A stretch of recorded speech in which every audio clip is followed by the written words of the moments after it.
Hi, my name's Aaron. Thanks for clicking on this video about SEPA Inst. Before we get started, a little bit of background about Iliad. We're the go-to testing and certification platform, trusted by the world's leading financial institutions. For more than 25 years, we've been enabling banks and fintechs to integrate innovations such as real-time payments and instant cross-border transfers. And we go beyond standard scenario testing to ensure that products never fall down when they launch. You can find more information about Iliad by clicking on the various menu tabs at the top of our website, iliad-solutions.com. Right, let's take a look at SEPA Inst.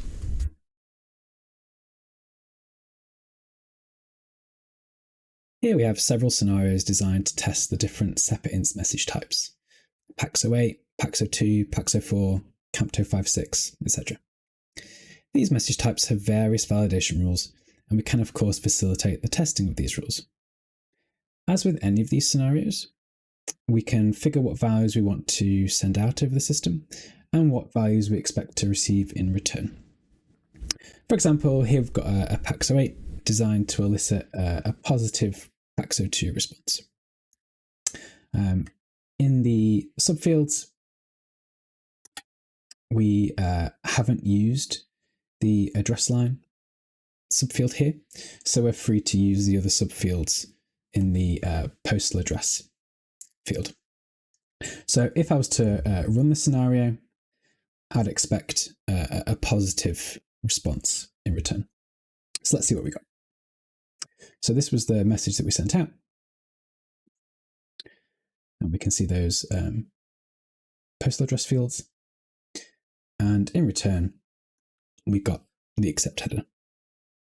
Okay. However, if I was to send a different message out, one where the postal address fields were all completed, for example, here I'd be expecting a negative response. So let's do the same thing again. Run the scenario.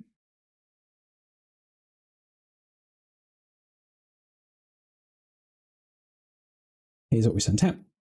Again, just checking the address fields. We can see we sent the address line and other subfields, which is incorrect. And in response, we got a reject message, which in this scenario was entirely expected. We don't just have to send messages out and validate the responses though. We can also do the inverse. Here we have some response scenarios configured. And if I was to take a look at one, when the system receives a message, we'll check which of these response scenarios is the best match. We'll validate the received message. Let's have a look at some of those address validations, for example. So here are those address validations. We can see if address line is used, then postal address subelements other than country are forbidden. That's what we were looking at earlier. And we'll send a message in response.